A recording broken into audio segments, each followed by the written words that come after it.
Hello viewers, welcome to our channel Digital Computer Tech. कल की class में हमने कंप्लीट किया था बेसिक कंपोनेंट्स ऑफ कंप्यूटर। आज हम पढ़ेंगे कंप्यूटर पार्ट्स। कंप्यूटर के कितने पार्ट्स होते हैं और वो कैसे काम करते हैं। चलो आगे आने वीडियो हम लोग देखते हैं। आज की क्लास में हम पढ़ेंगे पार्ट्स ऑफ कंप्यूटर। आज हमारा है सेकेंड डे। कल जो हमने प्रीवियस वीडियो में आपको दिखाया कि बेसिक कंपोनेंट्स क्या होते हैं, आज हम उनके बारे में डिटेल में पढ़ेंगे। तो आज हमारा सेकेंड डे है, इसमें हम कीबोर्ड का टॉपिक कवर करेंगे। कीबोर्ड का टॉपिक कवर करेंगे। ये हमारा कीबोर्ड है, मॉनिटर भी है, सीपीयू भी है, ये बात इनको हम पार्ट्स ऑफ कंप्यूटर भी बोलते हैं। ठीक है, कीबोर्ड हमारा इंपॉर्टेंट रोल है आजकल के डेली लाइफ में और कंप्यूटर को यूज़ करने के लिए। Keyboard is an input device that contains keys user press to enter the data and instructions into a computer। ठीक है, और उसके बाद कीबोर्ड हमारा क्रिस्टोफर लैथम सोल्स ने बनाया, जो हमारे इन्वेंटर हैं, इनको हम फाउंडर भी बोलते हैं। ठीक है, और कीबोर्ड का सेकेंड नाम है टाइपराइटर। इसको एक तरीके से हम बोलते हैं टाइपराइटर, टाइप करने की मशीन। और ये हमारी 1868 में डिस्कवर हुई। सब कीबोर्ड टाइप्स ऑफ कीबोर्ड हमारे मेनली टू टाइप्स के होते हैं, एक स्टैंडर्ड कीबोर्ड, एक हमारा लैपटॉप कीबोर्ड होता है। स्टैंडर्ड कीबोर्ड और लैपटॉप कीबोर्ड में हम डिफरेंस आपको वही बताते हैं। स्टैंडर्ड कीबोर्ड को हम डेस्कटॉप कीबोर्ड ही बोल सकते हैं। इसको क्यों बोलते हैं कीबोर्ड डेस्कटॉप कीबोर्ड? क्योंकि इसमें इंक्लूड होते हैं मेरे अल्फ़ाबेट, लेटर्स, नंबर्स और नेविगेशन की होती हैं, फंक्शन भी की होते हैं, कुछ स्पेशल बटन भी होते हैं। इसके बाद हमारा ये होता है स्टैंडर्ड कीबोर्ड। इसमें आपको जो फर्स्ट रो दिख रही है, इसमें हम बोलते हैं फंक्शन की, जो हमारी F1 से लेकर F12 तक होते हैं। इसके बाद साइड में हमको दिख रही हैं नंबर्स की नंबर्स की नम लॉक भी बोलते हैं। अगर इस नम लॉक बटन को ऑन प्रेस करेंगे तो हमारा ये कीबोर्ड साइड का, राइट साइड का ऑन ऑफ भी हो जाता है। ठीक है, उसके बाद हमारे पास नेविगेशन की होती हैं, 4 नेविगेशन की होती हैं। इसके बाद हमारे पास शिफ्ट बटन होती हैं, कंट्रोल की होती हैं। सीपीयू बोले तो यहाँ पे सेंट्रल प्रोसेसिंग यूनिट है। पार्ट्स ऑफ कंप्यूटर में सबसे मेन पार्ट हमारा होता है सीपीयू का। सीपीयू कैसे काम करता है, क्या काम करता है, कौन कौन से इसके अंदर कंपोनेंट्स होते हैं, आज हम उन सभी टॉपिक्स को कंप्लीट करने वाले हैं। हम हैं तो पहला हमारा दिया टॉपिक है यहाँ पे what is CPU, parts of system unit, history of central processing unit, components of CPU, function of the CPU. चलिए देखिए सीपीयू। सीपीयू एक ऐसी डिवाइस होती है जो हमसे इनपुट लेती है, उसके बाद उस इनपुट को प्रोसेस करती है। देखिए हम इनपुट कैसे देखते हैं, हमारे पास यहाँ पे कुछ इनपुट डिवाइसेस होती हैं जैसे माउस, कीबोर्ड। इनके अलावा भी आपके पास बहुत इनपुट डिवाइसेस होती हैं जिनको हम लोग इनपुट डिवाइस बोलते हैं डाटा को एंटर करने के लिए। तो सीपीयू क्या करता है, इनपुट डिवाइसेस से हमसे डाटा लेता है। CPU central processing unit.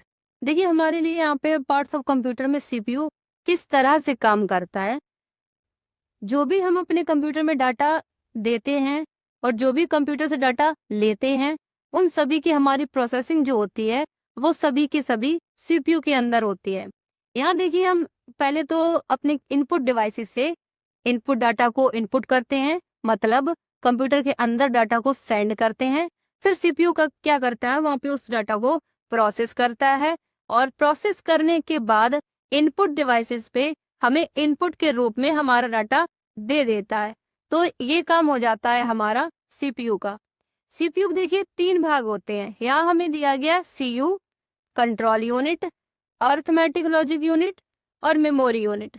देखिए यहाँ पे कंट्रोल यूनिट क्या करता है, सपोज करो आपने कंप्यूटर को अपना डाटा दिया है, फिर उसने प्रोसेस करके आपको डाटा दिया है, तो इनके बीच में जो हमारी प्रोसेसिंग हुई है इनपुट से लेने की और आउटपुट को देने की, तो इनके बीच में सिग्नल्स को बैलेंस करता है हमारा कंट्रोल यूनिट है। ठीक है, इसके बाद हमारा आता है अरिथमेटिक लॉजिक यूनिट। देखिए जब भी हम कंप्यूटर में डाटा एंटर करते हैं तो डाटा हमारे पास 2 प्रकार के होते हैं। अरिथमेटिक लॉजिक यूनिट, देखिए कंप्यूटर में डाटा हम जब भी एंटर करते हैं तो एक तो मेरे पास सिर्फ हमारे पास अल्फाबेट्स डाटा होता है और दूसरा न्यूमेरिक होता है। अल्फाबेट्स डाटा जिसमें हम सिर्फ अपनी अल्फ़ाबेट्स कीज़ को यूज करते हैं, तो वो हमारा सारा डाटा हो जाता है अल्फ़ाबेट डाटा। उसके बाद हम कुछ नंबर्स को भी प्रेस करते हैं, तो वो हमारा हो जाता है न्यूमेरिक डाटा। तो यही मेरा कहलाता है अर्थमेटिक लॉजिकल यूनिट, जैसे equal to, minus, not equal to, greater than, less than. ठीक है। इसके बाद हम बात करते हैं एमयू की, मतलब मेमोरी यूनिट। अब देखिए, आप कंप्यूटर का यूज कर रहे हैं, तो वहां पे हमें डाटा को स्टोर करने की भी जरूरत पड़ती है। आपने एप्लीकेशन सॉफ्टवेयर इंस्टॉल किए हैं, डाटा फाइल्स बनाई हैं, उनको सेव किया है, तो इन सभी डाटा को सेव करने के लिए हमें एक मेमोरी यूनिट की जरूरत पड़ती है। बस यही होता है हमारा सीपीयू। इन सभी के अलावा हम जो भी अपना काम कंप्यूटर में करते हैं, वो कहाँ स्टोर रहता है? वो मेरा डाटा स्टोर रहता है सीपीयू में। देखने के लिए हम देखते हैं कि हम जो भी डाटा एंटर करते हैं, वो हमें मॉनिटर पे शो होता है, लेकिन एक्चुअल में ऐसा नहीं होता है। वो मेरा डाटा कहाँ जाता है? मेरा डाटा जाता है सीपीयू के अंदर।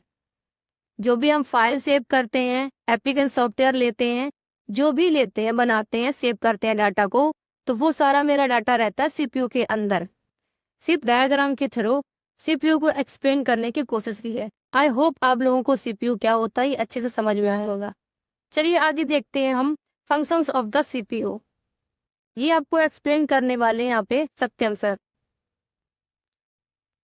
ठीक है, थैंक यू कल्याणी। अब हम आपको नेक्स्ट पार्ट पढ़ाते हैं, functions of CPU. Functions of CPU में क्या होता है, सीपीयू हमारा कैसे वर्क करता है, क्या क्या उसके फंक्शंस होते हैं। ठीक है, ये होता है रजिस्टर मेमोरी। ये हमारा एक इम्पॉर्टेंट पार्ट होता है सीपीयू में, जो हमारे पूरे सिस्टम को कंट्रोल करता है। विदाउट मेमोरी आपका सिस्टम वर्क नहीं कर सकता। क्या लिखा है, memory unit. It is the part of the computer that holds data and instructions for processing. ये हमारे सारे जो हम काम करते हैं, डेली टास्क, ये पूरे डाटा को होल्ड करके रखता है और हमारा प्रोसेस करता है। अगर हमारी मेमोरी यूनिट नहीं होगी तो हमारे पास जो कंप्यूटर में काम करेंगे, ना तो वो सेव हो पाएगा, ना स्टोर होगा, ना तो हम अगर किसी भी दूसरे दिन काम करेंगे तो वो हमको मेरा डाटा मिल नहीं पाएगा।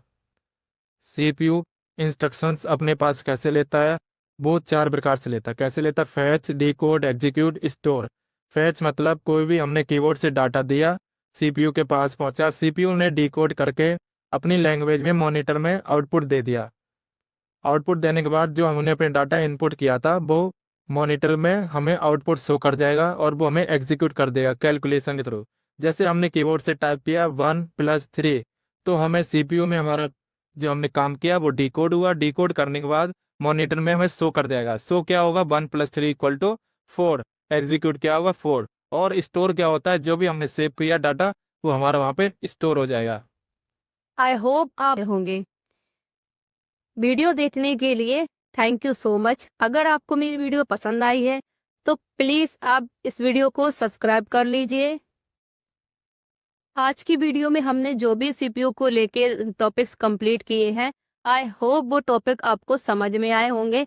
अगर आपको कहीं भी किसी भी टॉपिक में लेके कोई भी डाउट है तो आप हमें कमेंट में क्लियर कर सकते हैं, बता सकते हैं, वहां से हम आपको टॉपिक को क्लियर कर देंगे। Thanks for watching.